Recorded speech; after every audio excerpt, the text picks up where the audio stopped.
Assalamualaikum warahmatullahi wabarakatuh. Alhamdulillahilladzi ja'alana minal muttaqin. Asyhadu an la ilaha illallah wahdahu la syarikalah, lahul malikul haqqul mubin, wa asyhadu anna sayyidana Muhammadan abduhu wa rasuluhu shadiqul wa'dil amin. Wassalatu wassalamu ala rasulihi wa ala alihi wa sahbihi ajma'in, amma ba'du. Qala Allah Ta'ala fil Qur'anil Karim, a'udzu billahi minasyaitonir rajim. Bismillahirrahmanirrahim. Ya ayyuhan nasu u'budu rabbakumul ladzi khalaqakum wal ladzina min qablikum la'allakum tattaqun. Shadaqallahul azim.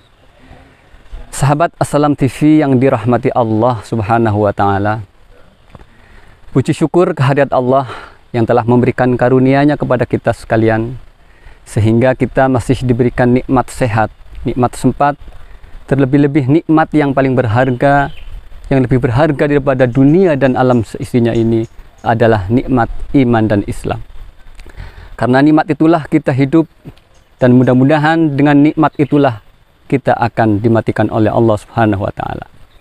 Sholawat berserta salam semoga tetap tercurah kepada Nabi kita Muhammad sallallahu alaihi wasallam dan kepada para sahabat, para keluarganya, para sahabat-sahabatnya, para tabi'in, para itba'u tabi'in, dan mudah-mudahan kita selaku umatnya nanti di yaumil kiamah termasuk umat yang akan mendapatkan syafaatnya, amin ya rabbal alamin. Sahabat Assalam TV yang dirahmati Allah Subhanahu wa taala, Allah menciptakan manusia mempunyai tujuan. Apa tujuan manusia diciptakan oleh Allah? Sebagaimana Allah berfirman dalam Al-Quran yang berbunyi, wa ma khalaqtul jinna wal insa illa liya'budun. Tidaklah aku ciptakan jin dan manusia kecuali untuk menyembahku. Artinya Allah menciptakan jin dan manusia, tujuannya adalah supaya manusia itu menyembah kepada Allah. Dengan kata lain bahwa ibadah itu adalah menyembahan. Karena ibadah itu adalah sebuah pengabdian seorang makhluk kepada Al-Khaliq, di mana seorang makhluk itu membutuhkan Al-Khaliq. Maka dengan kata lain bahwa manusia ini adalah sebagai abid dan Allah sebagai al-ma'bud. Manusia sebagai penyembah dan Allah sebagai yang disembah. Itulah, maka dengan itu manusia diciptakan itu tujuannya adalah untuk ibadah kepada Allah Subhanahu wa taala. Sahabat Assalam TV yang dirahmati Allah Subhanahu wa taala. Arti daripada ibadah itu diambil dari bahasa, yaitu abada ya'budu, yang arti secara bahasanya itu adalah al-khudu' wa tazallul, yaitu ketundukan dan kerendahan. Oleh karenanya itu, bahwa manusia ini adalah rendah dan Allah yang maha tinggi, sehingga sudah selayaknya lah manusia ini menyembah kepada Allah Sang Khalik. Karena manusia membutuhkan pertolongan, karena manusia membutuhkan ketergantungan kepada pencipta. Sehingga dalam surat Al-Fatihah Allah berfirman, iyyaka na'budu wa iyyaka nasta'in. Kepadamulah aku beribadah atau menyembah, dan kepadamulah aku minta pertolongan. Sahabat Assalam TV yang dirahmati Allah Subhanahu wa taala. Kemudian saya akan membeberkan atau akan menjelaskan tentang pilar-pilar ibadah.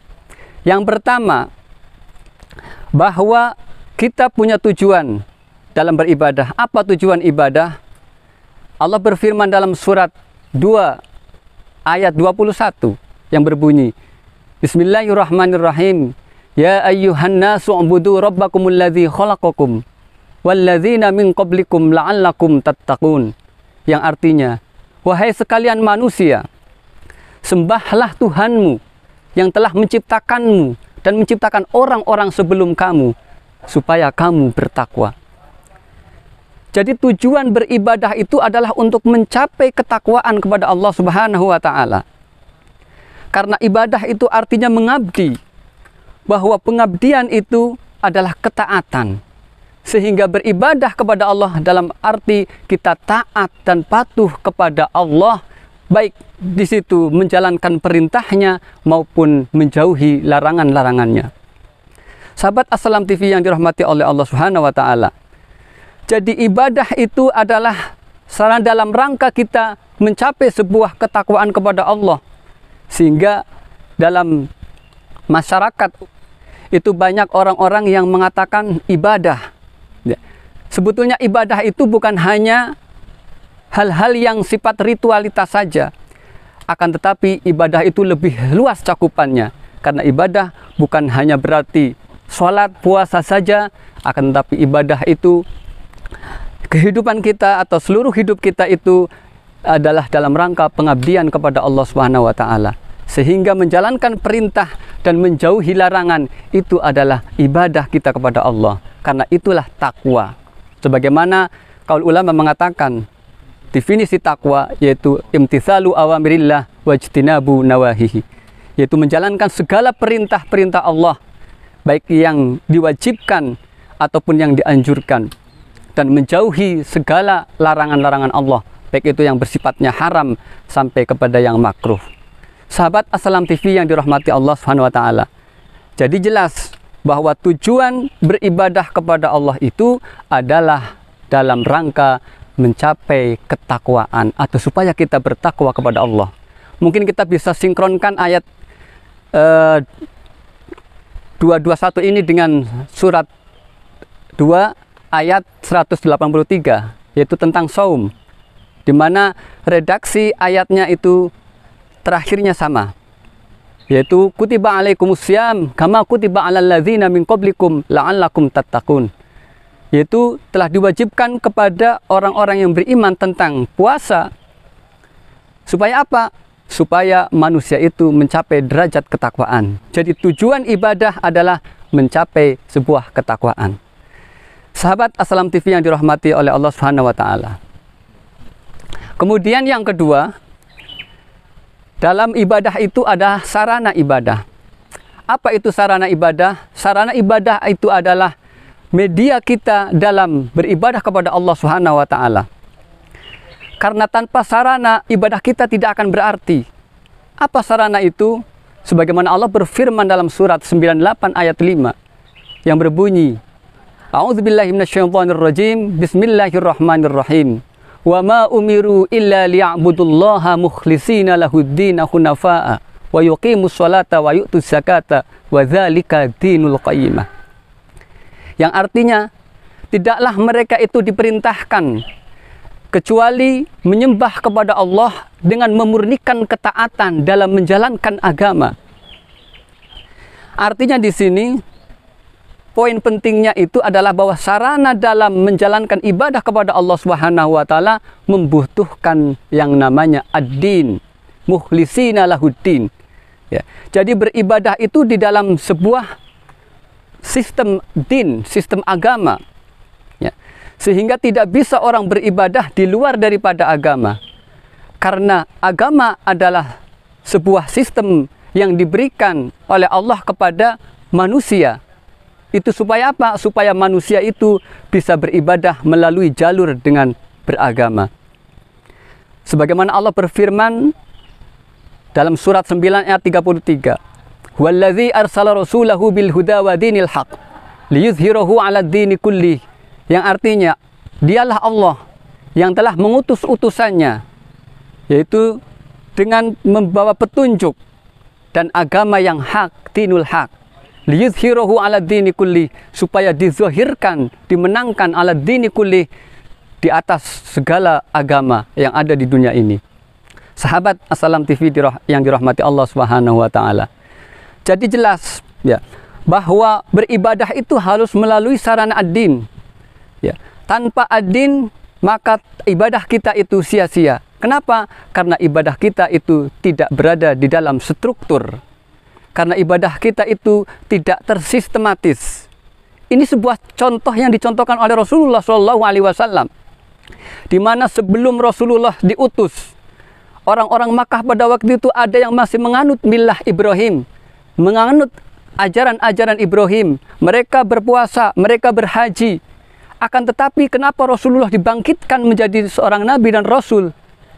Karena pada waktu itu belum ada sistem atau ad-din itu sendiri. Karena agama pada waktu itu masih bersifat milah, belum bersifat risalah. Sehingga diutusnya Rasulullah SAW pada waktu itu, yaitu dalam rangka membangkitkan risalah, supaya orang-orang yang beribadah kepada Allah itu ada wadahnya atau ada sarananya. Sahabat Assalam TV yang dirahmati Allah Subhanahu wa Ta'ala, Allah pun berfirman dalam surat Az-Zumar ayat 11 yang berbunyi, Qul inni umirtu an a'budallaha mukhlishan lahuddin. Yang artinya katakanlah bahwa aku ini diperintahkan untuk menyembah kepada Allah dengan memurnikan agama dalam memurnikan ketaatan dalam menjalankan agama. Artinya di sini bahwa hubungan ibadah itu pasti ada hubungan ad-din. Itulah yang dinamakan ikhlas, ya. Setiap ada mukhlisina, di situ ada kalimat lahuddin.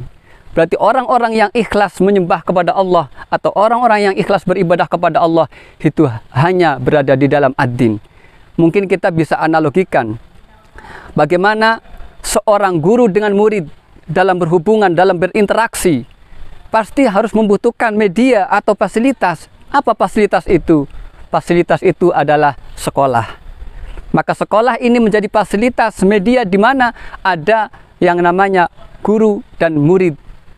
Yang keduanya bisa saling berinteraksi. Begitupun kita kepada Allah Subhanahu wa Ta'ala. Bagaimana kita akan berinteraksi kepada Allah Subhanahu wa Ta'ala sementara kita tidak punya media atau tidak punya sarananya. Begitupun dalam sekolah atau dalam PT dan sebagainya itu ada aturan-aturan. Sehingga orang yang sekolah pasti dia akan terikat oleh aturan-aturan itu. Ketika dia melaksanakan aturan-aturan di luar daripada sekolah, maka tidaklah berarti aturan itu dilakukan di luar daripada sekolah. Karena memang bukan medianya. Sahabat Assalam TV yang dirahmati Allah Subhanahu wa Ta'ala. Jadi jelas bahwa sarana beribadah itu harus melalui ad-din atau sistem, atau yang lebih dikenal kita adalah agama. Nah, sistem yang hak itu adalah sistem Islam. Karena tidak ada lagi sistem yang hak kecuali sistem Islam. Sebagaimana Allah berfirman dalam Al-Quran, ya, surat 3 ayat 19, Inna dina indallahil Islam. Sesungguhnya agama yang di sisi Allah atau din yang diridhoi oleh Allah Subhanahu wa Ta'ala adalah dinul Islam. Tidak ada lagi din yang diridhoi oleh Allah kecuali dinul Islam.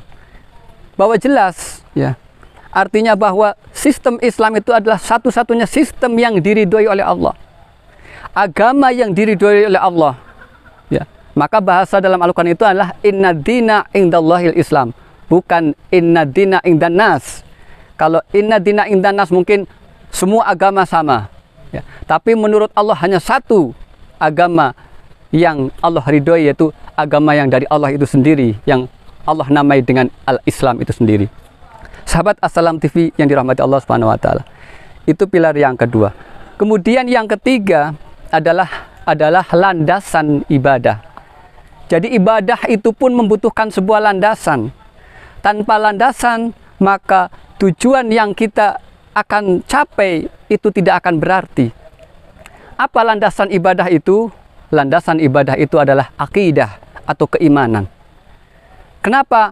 Karena setiap perbuatan yang kita lakukan itu harus berlandaskan iman. Banyak ayat-ayat yang menjelaskan tentang amal soleh pasti didahului oleh amanu. Sebagaimana dalam surat At-Tin, ya, illalladzina amanu wa amilus solihat, yaitu kecuali orang-orang yang beriman dan beramal soleh. Kemudian dalam surat Al-Asr pun sama, illalladzina amanu wa amilus solihat, yaitu orang-orang yang beriman dan beramal soleh. Jadi orang yang beramal soleh itu harus dilandasi dengan keimanan. Nah, begitupun karena hidup kita ini adalah dalam rangka ibadah kepada Allah Subhanahu wa Ta'ala, maka harus dilandasi dengan keimanan, dilandasi dengan akidah yang benar, dilandasi dengan akidah tauhid. Karena hanya satulah yang akan, akidah tauhidlah yang akan diterima oleh Allah Subhanahu wa Ta'ala. Kenapa?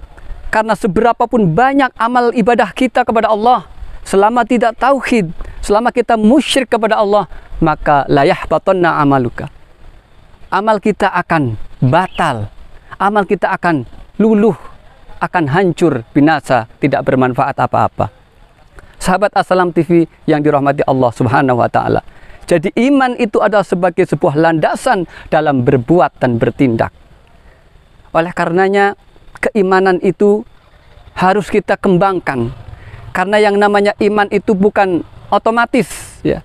Iman itu harus berkembang sesuai dengan hierarkinya, sesuai dengan tahapan-tahapannya. Bagaimana Rasulullah dalam rangka menyebarkan Islam, pertama adalah akidah. Selama 13 tahun Rasulullah di Mekah, yaitu dalam rangka apa? Dalam rangka membebaskan manusia daripada akidah syirik menuju ke akidah tauhid. Daripada akidah-akidah yang di luar daripada akidah tauhid itu akan membuat manusia itu tidak sah amal-amalnya. Mungkin kita bisa melihat bagaimana dulu Rasulullah sebelum diutus, Rasulullah adalah seorang yang baik, Rasulullah adalah seorang yang dermawan, Rasulullah adalah orang yang berakhlak mulia, sampai beliau diberi gelar Al-Amin. Ini bukti bahwa Rasulullah itu sebelum diutus pun sudah menjadi orang yang baik. Akan tetapi apa? Allah berfirman dalam surat Ad-Duha, wa wajadaka dhalan fahada. Aku temui kaum Muhammad dalam keadaan tersesat, dalam keadaan bingung, kemudian aku beri petunjuk. Ini artinya apa? Perbuatan yang dilakukan oleh Nabi Muhammad pada waktu itu belum punya landasan yang jelas, belum punya landasan risalah, belum punya landasan wahyu, sehingga perbuatan yang dilakukan pada waktu itu belum bernilai apa-apa di sisi Allah Subhanahu wa taala. Memang kalau kita berbicara kebaikan, semua agama mengajarkan sebuah kebaikan. Mungkin jangankan orang beragama, orang ateis pun punya kebaikan. Mereka suka menolong, mereka bersosial, mereka bahkan empati kepada yang lain. Akan tetapi yang mereka lakukan tidak punya motivasi, atau motivasi yang mereka lakukan itu bukan motivasi karena Allah, bukan karena keimanan, tapi karena hanya dasar kemanusiaan saja. Atau kalau bahasa biasanya itu adalah sosialis. Jadi orang-orang sosialis ini, mereka berbuat baik itu hanya berlandaskan kemanusiaan, bukan karena keimanan. Oleh karenanya Allah berfirman dalam Al-Quran bahwasannya ya, orang-orang yang mengikuti agama selain Islam, maka dia akan rugi di akhirat. Ya, sebagaimana Allah berfirman, wa may yabtaghi khairal islam dinan fala yuqbala minhu fahuwa fil akhirati minal khasirin. Barang siapa yang mencari selain Islam menjadi sebuah agama atau sistem hidupnya, sebuah aturannya, maka tidak diterima oleh Allah, dan kelak di akhirat dia termasuk orang-orang yang rugi. Sahabat Assalam TV yang dirahmati oleh Allah Subhanahu wa taala. Itulah pilar yang nomor 3. Kemudian yang nomor 4-nya adalah metode atau cara beribadah. Karena ibadah itu merupakan sebuah pengabdian antara makhluk kepada Al-Khaliq, maka ibadah ini pun harus sesuai dengan apa yang Allah turunkan pada wahyunya itu. Artinya ibadah itu tidak bisa diinovasi oleh kita sendiri. Karena ada ibadah yang sifatnya mahdhah, ada yang ibadah sifatnya ghair mahdhah. Sedangkan ibadah yang mahdhah ini adalah ibadah yang sudah diatur oleh Allah, baik tata caranya, perincian-perinciannya, dan kewajiban-kewajibannya. Sehingga ibadah mahdhah ini tidak bisa oleh kita ditambah-tambahin atau dikurang-kurangin. Karena ibadah mahdhah sudah menjadi sebuah ketentuan yang Allah berikan, yang Allah wahyukan kepada Nabi kita Muhammad SAW. Sehingga tata cara ibadah kita itu harus sesuai dengan wahyu. Kemudian yang kedua, pola ibadah kita pun harus mengikuti dan mencontoh kepada Rasulullah Muhammad SAW. Karena apapun yang kita lakukan, ibadah yang kita lakukan itu harus ada contohnya. Tanpa contoh, maka kita tidak akan pernah diterima ibadah itu, karena tidak ada contoh dari Rasulullah SAW. Ini kalau dalam urusan ibadah mahdhah. Ya, sehingga ada sebuah hadis yang mengatakan yaitu man ahdatsa fi amrina fahuwa ruddun. Barang siapa yang memperbaharui dalam urusanku, urusan syariah, urusan agama ini, maka fahuwa ruddun, hal itu akan tertolak. Nah, kemudian kalau dalam ibadah ghair mahdhah, satu contoh tentang ibadah ghair mahdhah. Ibadah ghair mahdhah ini lebih kepada kemuamalah, ya. Muamalah antara hubungan sesama manusia. Kalau ibadah mahdhah lebih kepada hubungan kita kepada Allah. Oleh karenanya dalam ibadah mahdhah itu tidak boleh diinovasi oleh kita. Artinya sebuah yang sudah ditentukan oleh Allah seperti sholat 5 waktu, kita tidak boleh nambahin sampai 6 waktu atau 7 waktu atau 10 waktu, ya. Tapi kalau ibadah ghair mahdhah itu kita bisa inovasi sendiri. Kenapa? Karena ibadah ghair mahdhah itu tidak terikat dengan dalil atau wahyu. Selama itu Allah ridho, selama Allah cinta kepada perbuatan itu, maka itu sah-sah saja. Kenapa? Karena innallaha yuhibbul muhsinin. Allah itu cinta atau suka kepada orang-orang yang berbuat baik. Jadi siapapun yang berbuat baik, ketika tujuannya karena Allah ibadah, maka jadilah itu ibadah, ya. Dan ini tidak ditentukan, ya. Seperti kita mau nyumbang, ya, kita menolong orang, itu tidak harus ditentukan ini dan itu. Nah, selama kita ini ingin menolong karena Allah, maka itu akan menjadi ibadah di sisi Allah Subhanahu wa Ta'ala. Karena apa? Poin daripada ibadah itu hanya 2. Pertama, menjalankan perintah Allah. Yang kedua, menjauhi larangan-larangan Allah. Selama kita berada di dalam sebuah sistem itu, yaitu menjalankan perintah dan menjauhi larangan, itu hidup kita itu dalam rangka ibadah kepada Allah. Kenapa? Karena ibadah itu adalah sebuah ketaatan kepada Allah Subhanahu wa Ta'ala. Sahabat Assalam TV yang dirahmati Allah Subhanahu wa Ta'ala, mungkin itu saja yang dapat saya sampaikan. Mungkin pesan yang akan saya sampaikan di sini adalah dalam beribadah itu kita harus tahu tata caranya, harus tahu landasannya, harus tahu tujuannya, harus tahu metodenya. Supaya apa? Supaya kita tidak salah teori, tidak salah aplikasi, dan tidak salah orientasi. Cukup sekian dari saya. Billahi taufiq wal hidayah. Wassalamualaikum warahmatullahi wabarakatuh.